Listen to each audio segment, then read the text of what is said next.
Welcome to Opportunity Minded, a series for enterprise leaders, corporate strategists, and forward thinkers like you who want to drive business growth. Each episode focuses on a distinct strategic approach to help you unlock opportunities with actionable insights. I'm your host, Jessica, a producer at Euromonitor International, and today I'm thrilled to have two guests. I'm joined by Tim Chua, who leads our consumer appliance research program globally, and Johnny York, who heads up our market strategy practice. In today's episode, we'll discuss how to get started on a market entry strategy. So, I want to start off with a little bit of a personal question for you both. Let's pretend that your life is a brand. Thinking about your milestones, accomplishments, moments of growth in your life, can you tell me about a time that you felt like you entered a new market? And what was your strategy? So I think the best way for me to sort of relate a little bit to this was perhaps the first time that I started to get into, this world of fitness, if you will, a few years ago, right? So it was completely new in the concept of, what type of goal I was going for, and ultimately it resulted to different criteria that I was looking into to kind of meet that goal, right? So whether that's diet, types of exercise that I might be interested or to pursue, and fundamentally just assessing what are the right types of activities that I need to run in order for me to kind of get into this new hobby of mine. Sounds like that would be something that has a lot of research behind it. Yeah, for me, it's a bit related to fitness as well. We know over COVID, a lot of everybody was focused on fitness, and my passion was on tennis. But then in Singapore, it rains a lot, and I didn't really want to graduate into paddle. It's a much slower game, different demographics. So I looked at squash, totally different market for racket sports. It looks similar on the surface, but when you get into the nuances, it's a vastly different sports, different techniques, different ways of playing, even the different scoring system. So I think the lesson learned is don't treat something that looks on the surface similar and go in with the same this impression and find out it's totally different. Huh.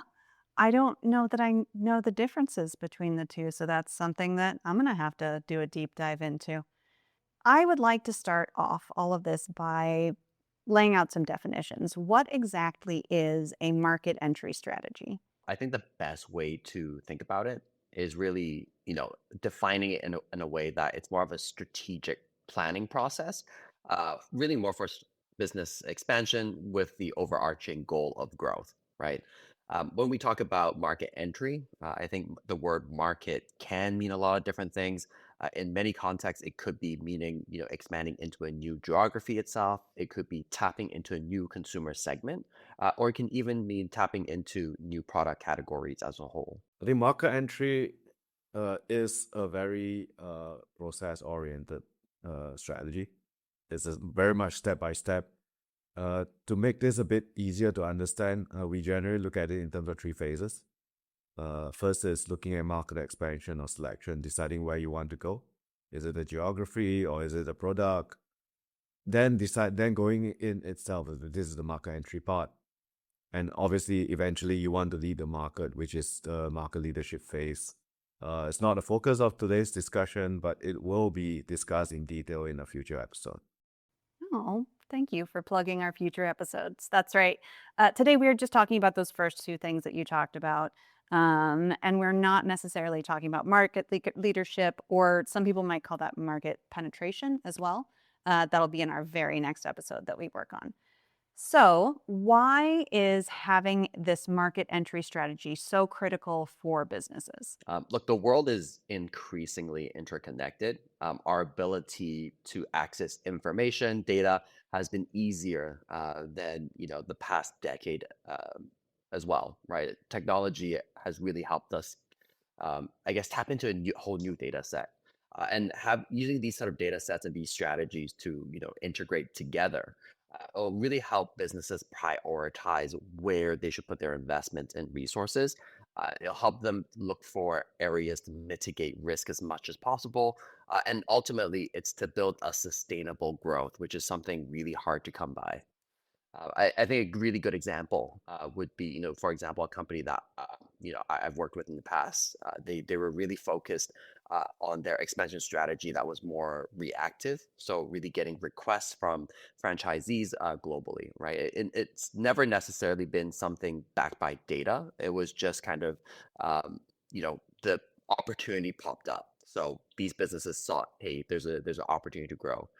Um, Now, there wasn't extensive research done into that particular expansion plan, and the brand is now suffering a little bit of a brand equity issue. It's diluted a little bit, and the positioning from market to market has been different. So, ultimately, all these have sort of been playing a role in terms of the brand's stagnant growth. And it's actually required the business to put more resources to realign what that brand equity should look like on a global landscape. So, to be proactive, how can a business get ahead of the curve then? How might they know when it's time for them to enter a new market? I think, if we all had a crystal ball, we'd be able to kind of, get ahead of that curve itself. I think, largely speaking, in terms of the top three indicators that I would sort of point to a little bit more, would be firstly, just understanding demand, right? If there is the opportunity, and the example I provided just now, that business was able to expand because they had a lot of probing demand from other markets, from other franchisees, and it gave them an opportunity to say, hey, maybe there is a growth potential for me in some of these new markets. And just being able to see that, looking at online product reviews of your own products as well, seeing where they're coming from, being able to look at your social media, where your competitors in your home market are going, it really does give a bit of indication as to where might be the right place to expand into. The second one I would point to is really more related towards your home market saturation, right? I think this calls out ultimately two sub questions that goes into it. If you are seeing a more stagnant growth within your own performance, is it because the whole market is slowing down in terms of that growth, or is it because you're already one of the biggest players in the market, and you're basically having a lion's share, and you're not going to be growing as quick as you used to, right? So again, these would be good indicators to look at for market saturation. And the final one I would really call out is perhaps, you as a business, whether you're in a good financial position, right? If you're a great position, expansion is probably a great idea, right? It doesn't hurt the business as much, it doesn't disrupt the core operations, which is going to be vital in terms of building a long-term sustainable business. I can tell you about a time that we've seen this play out recently. We know that China has one of the most competitive vacuum cleaner markets. And this is where companies launch a new model every 6 months versus every 1 to 2 years outside of China. We had clients struggling with really surviving in the market and really wanting to focus on expanding their sales just to try and survive in this market. So one of our clients came to us to say, okay, we are struggling in our home market, margins are difficult. We would like to maybe expand overseas to the UK, but we don't know where to start. Okay, is that pretty common? They have this idea, I think that this might be a good market for us, but I'm not really sure. Yeah, definitely. I think at the end of the day, a lot of businesses, they've been operating, within their industry, their domain for such a long time. They have the expertise essentially in terms of where their customers are. They have a good idea in terms of, where the distributors are selling to. And more than anything, these cumulative experience really start forming, these initial hypotheses, right? So very much as to what Tim has sort of mentioned, this robotic vacuum player really having an idea to expand into the UK market, right? And again, we're right now in this space where it's so hyper competitive that everything changes so quickly that we just don't want to be using our gut instinct to make some of these decisions, right? And that's kind of where again, going to the example that Tim has mentioned, right? Looking to understand that market and how to position themselves, using data, using information to really back up these hypotheses are going to be very crucial. So, Tim, what happened with your vacuum brand? We did help the company with quite a bit of research, and I'll break it up into a few ways we helped them.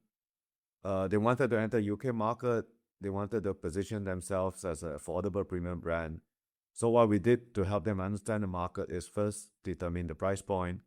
So what is the sweet spot to be considered an affordable premium brand compared to premium competitors, determine the right channels and partners, and obviously find the right customers to sell your product.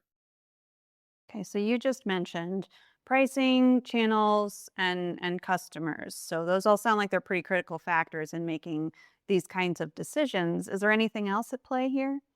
I mean, if I were to sort of look at the broader spectrum, when we're well, I know price is one thing that we've mentioned, but generally, when a company is looking to enter a new market, there are key criteria that, I guess Euromonitor here would typically recommend.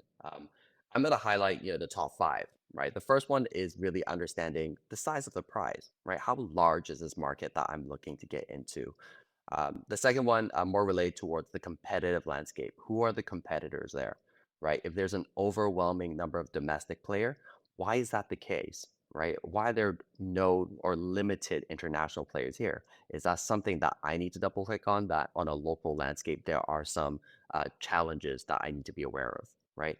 Um, Next item I would mention maybe more on the regulatory or the macroeconomic landscape of things, being able to understand what are the regulations for your products, for importing them, for getting them into the market, and whether this geography fundamentally has the uh, right, I guess, conditions for you as an international business to enter.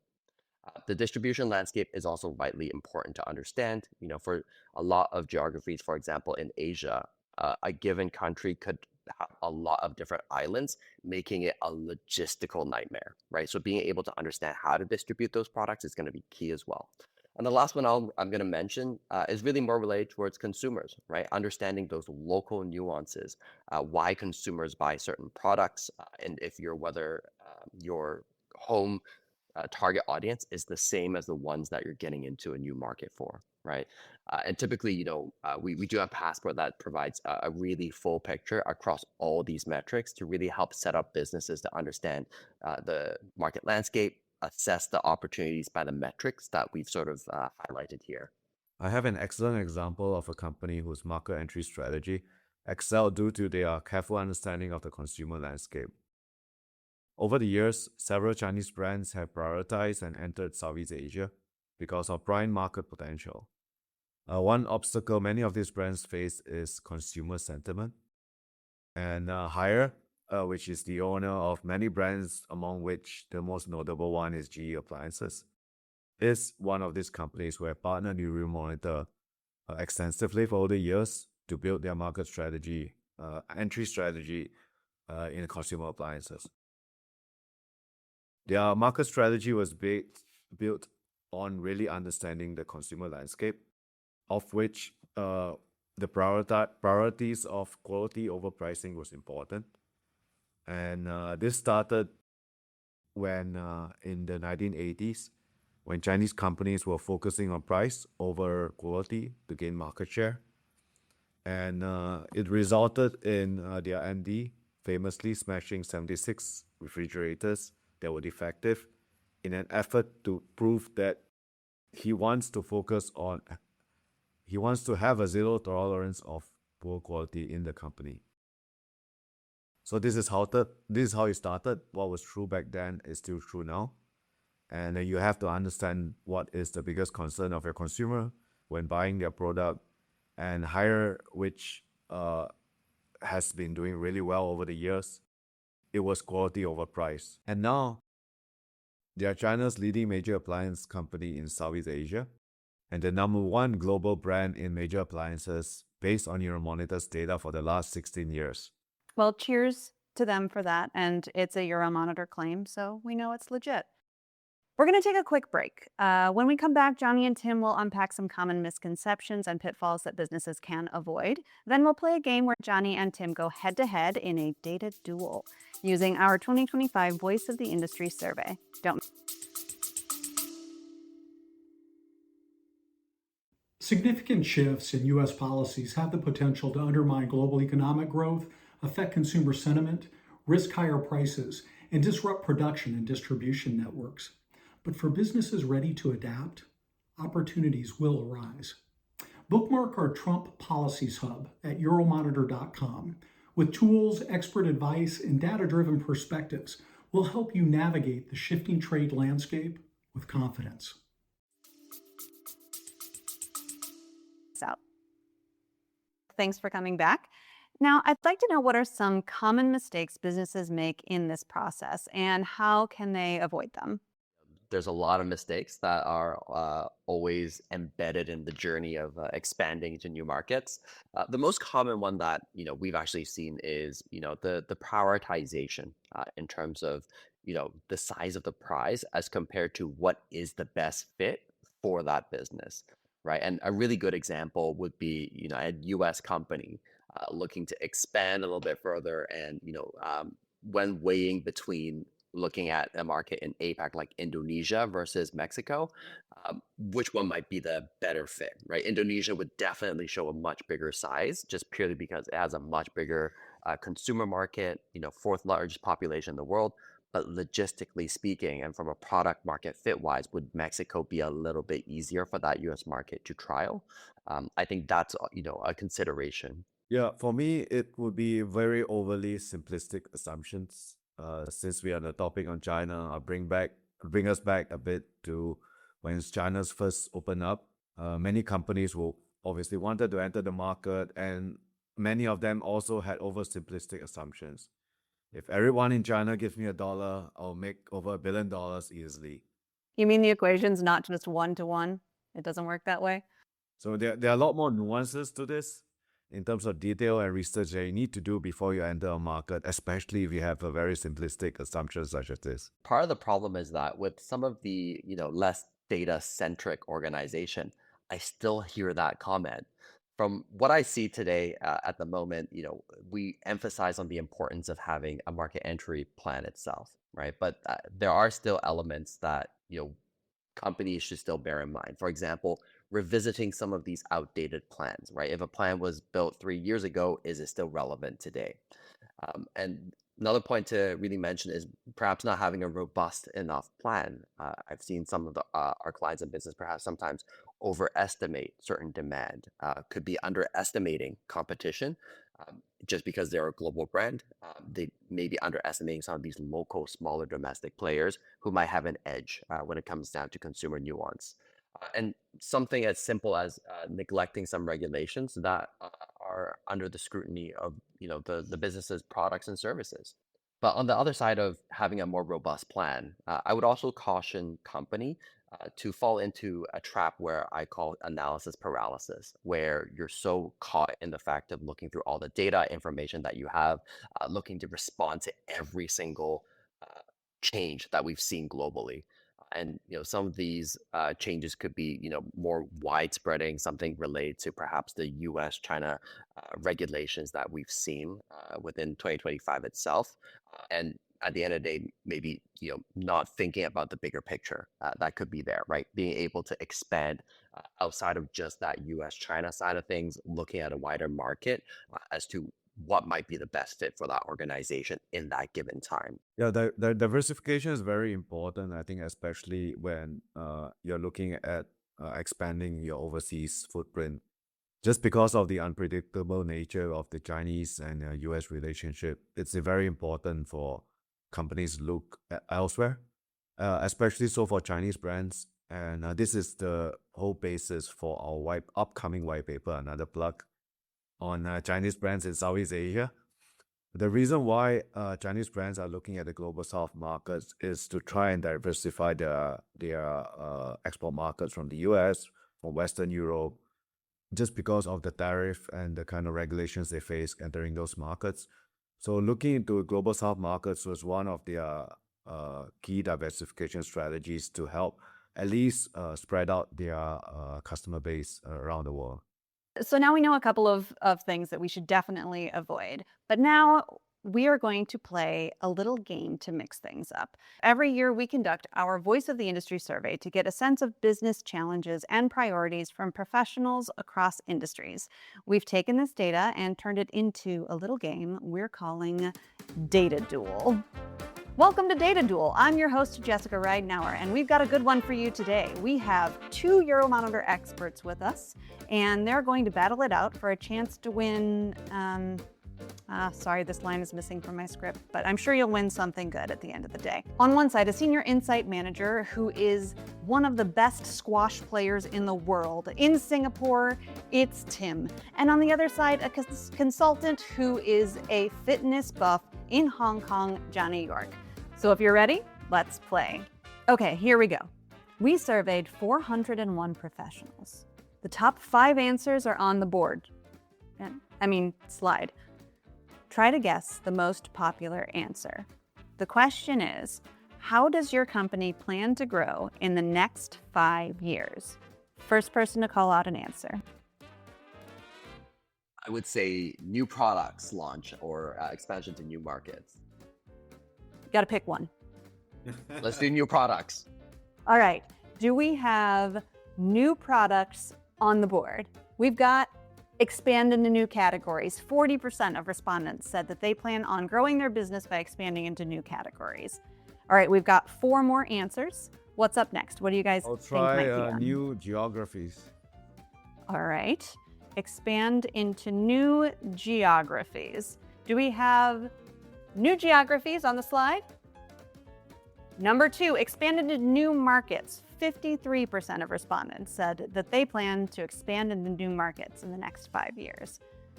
What do we got now? I'm also going to add on expanding into adjacent consumer segments. Okay, do we have adjacent consumer segments?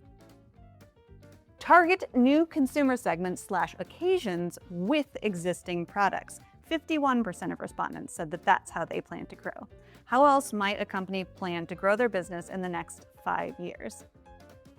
Invest in technology. Do we have technology? I guess they're all going to be working from their BlackBerries. Market leadership. Ooh, do we have become more of a market leader on the board? Slide.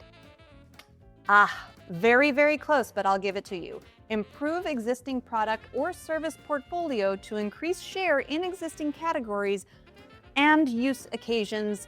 You were so close. There's just so many Close words enough for there. me. Yeah. And we have 1 left. Do either of you want to take a final crack at it? Perhaps it's just being a disruptor in their own market. Ooh, do we have disruptor in their own market? You know what? We're going to give it to you on this one. Innovate to create a new subcategory. I feel like that's disrupting. That is disrupting. I did not keep track of how many points either of you had, so I'm going to say that you both won and you both win the prize, which I don't have in my notes. So I'll be in touch after the episode to let you guys know what you win. I'm sure it's really, really good. Before we go, I was wondering if you both could give one piece of advice to a company that is struggling with their market entry strategy. What would that piece of advice be? I'll start. I think the biggest challenges many companies face or will face is don't assume what works in your home market will work overseas. It could work by understanding the nuances, customizing your business strategy and business model through understanding local markets, cultural preferences, consumer preferences, and I think more importantly, your target market in the country is even more important than trying to clone a successful case study into an overseas market. From my end, I would say if you're really struggling, the first thing to do is use your domain expertise. Form some hypothesis, based on the indicators that I've mentioned, and then go ahead and test it. I've seen so many businesses at this moment make that first hypothesis and actually make those decisions based on those gut instincts as a whole, right? At the end of the day, we're moving to a world where resources are not infinite. And in terms of, for us, it's really all about making calculated risks, doing reliable market research, deploying sound data analytics to help you find and narrow down where those growth opportunities are and what are the key expansion moments. Thank you both so much, and thank you to our viewers for tuning into this episode of Opportunity Minded, brought to you by Euromonitor International, the first destination for organizations seeking growth. A big thank you to Tim and Johnny for sharing their expertise with us today and for playing a game with me. Where can people find out more about your work or get in touch with you? You can reach out to me over LinkedIn, email, or even through your sales representative. Happy to talk to you. Yeah, exactly. You can definitely find me on LinkedIn. Jonathan York. Just look for that on LinkedIn. You'll be able to find me. Stay connected with us on social media or visit our website to explore more resources and join our community. Until next time, stay opportunity minded.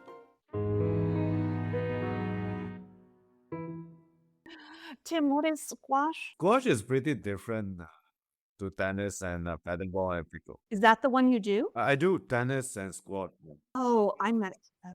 I'm equally not good in both, so it's fine for you to exaggerate either one.